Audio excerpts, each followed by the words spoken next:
Apple memang udah ketinggalan ya di dalam persaingan AI-nya. Tapi ya, mereka itu sebetulnya menggunakan AI-nya di berbagai device-nya selama bertahun-tahun. Meskipun mereka nggak pernah ngomong bahwa itu adalah AI. Nah, ternyata guys, di WWDC 2024 ini, akhirnya AI ini diluncurkan oleh Apple. Mau tahu berita selengkapnya? Langsung aja simak video kali ini.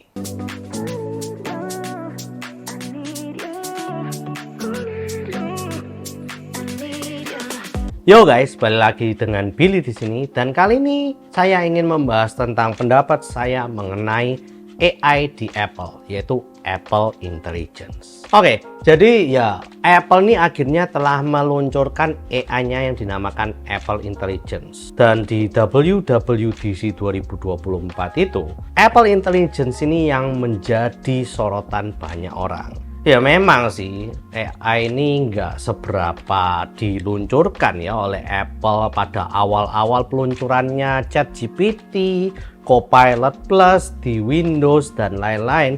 Apple nih cuman diem aja. Bahkan mereka kalau misalnya ngomong tentang AI di slide mereka itu, mereka nggak terus terang ngomong tentang AI gitu ya. Mereka bahkan ngomongnya itu tentang machine learning atau hal yang lain guys. Dan ya terbukti ya, setelah bertahun-tahun, lebih dari 2 tahun lamanya, akhirnya Apple nih mulai mengatakan kata-kata AI di WWDC 2024 ini. Dan disinilah akhirnya Apple tuh bener-bener gila-gilaan merombak segala sesuatu dari Siri dan kemampuan AI dari masing-masing device-nya.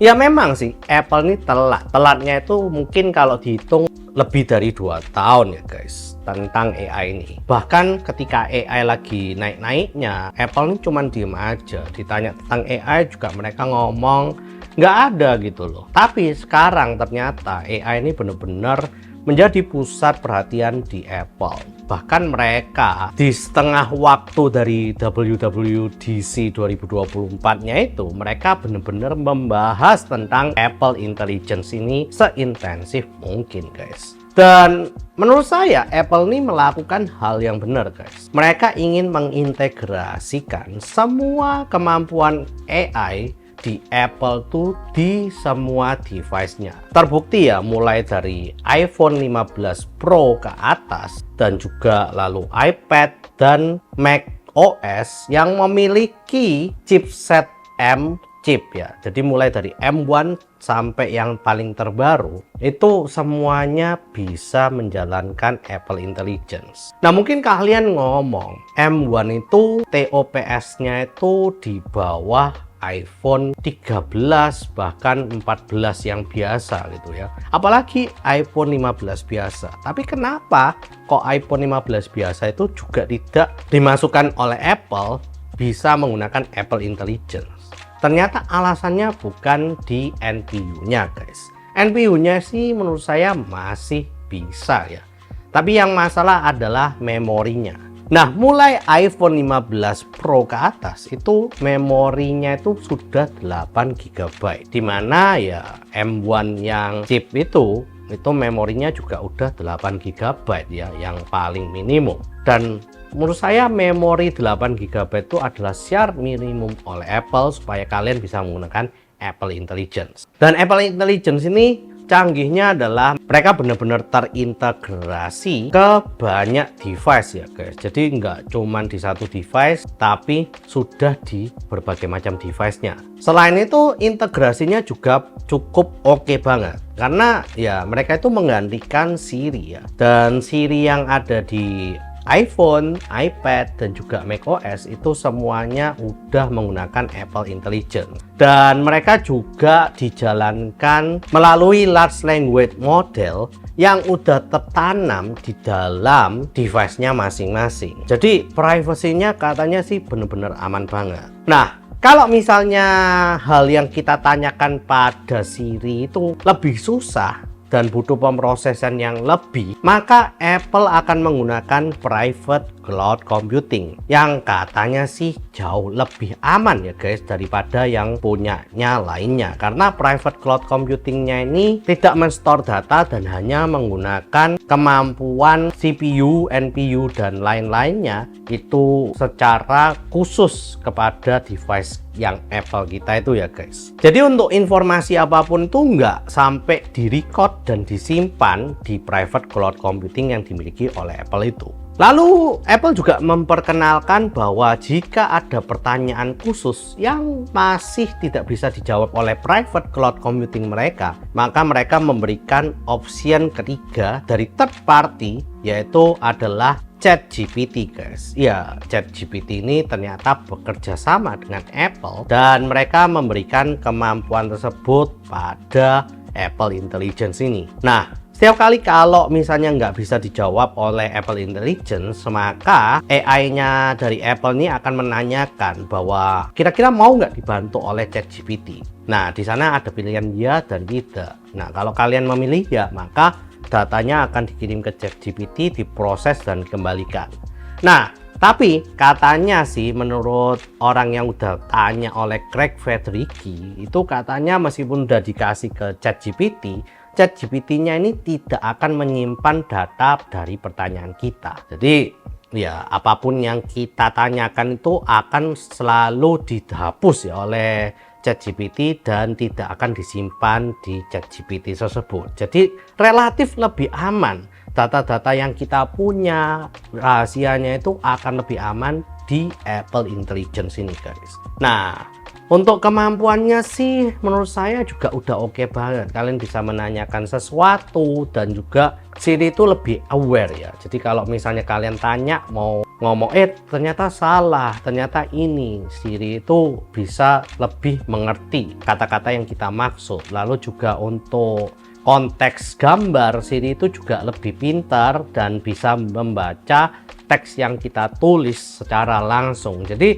pokoknya Siri ini jauh lebih pintar daripada yang sebelumnya. Dan untuk image generation, Apple tuh bisa menggunakan Genmoji, dimana bisa menggenerate emoji sendiri dari kata-kata yang telah kita tuliskan. Jadi kalau kita ingin membuat emoji tentang T-Rex yang bisa berselancar, nah itu bisa langsung diketikkan dan Genmoji ini akan bisa menggenerate-nya sendiri menggunakan Apple Intelligence. Lalu juga ada image playground yang kita bisa menggabungkan beberapa konteks itu untuk menjadikannya sebuah gambar yang digenerate lagi-lagi menggunakan Apple Intelligence. Jadi menurut saya benar-benar bagus banget ya kemampuan dari Apple Intelligence ini. Lalu juga untuk kemampuan biasa yang bisa digunakan oleh AI pun itu sudah terintegrasi di dalam Apple device kalian. Dan juga nantinya itu banyak hal yang udah bisa dilakukan oleh ChatGPT dan lain-lainnya,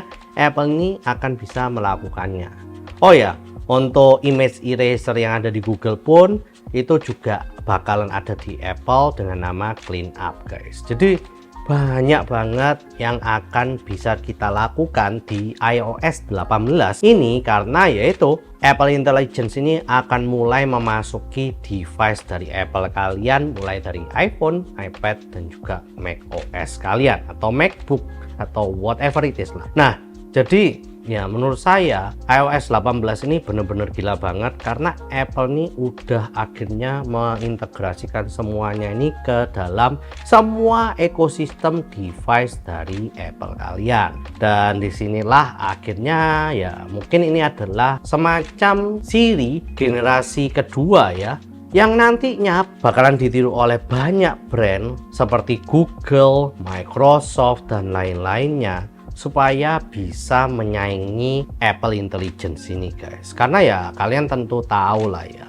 yang pertama kali membuat AI di dalam smartphone kalian itu ya adalah Siri itu yang dari Apple itu ya guys, yang akhirnya ditiru oleh Google sehingga menjadi Google Assistant, lalu Alexa AI, lalu juga mulai ada dari yang lain-lainnya itu muncul gitu ya. Nah, di sini akhirnya AI ini persaingannya semakin ketat guys. Nggak cuman ChatGPT, nggak cuman Copilot Plus, nggak cuman Gemini ya dari Google, tapi akhirnya dari Apple mulai ada yang namanya Apple Intelligence. Dan kalau kalian sadar sih ya, Apple Intelligence itu kan bisa disingkat juga sebagai AI. Sampai terakhir pun Apple ini nggak mau ya guys untuk menggunakan kata-kata Artificial Intelligence, tapi mereka menggunakan nama Apple Intelligence. Ya, mungkin itu aja sih sedikit pendapat saya mengenai Apple Intelligence. Please share, like, and subscribe jika kalian suka dengan video kali ini. Komen jika kalian ingin ngobrol-ngobrolin tentang Apple Intelligence. See you guys di video selanjutnya. Ya, ini mungkin Apple Intelligence ini baru tahun awal ya. Nanti tahun-tahun berikutnya ini menurut saya bakalan gila banget sih. Kemampuannya dari Apple tuh kadang nggak bisa dipikirin gitu loh oleh yang lainnya. Ya meskipun kalau saya ngomong ChatGPT itu yang bikin Apple merasa terdesak sampai bikin ya ini Apple Intelligence ini. Good job lah ChatGPT.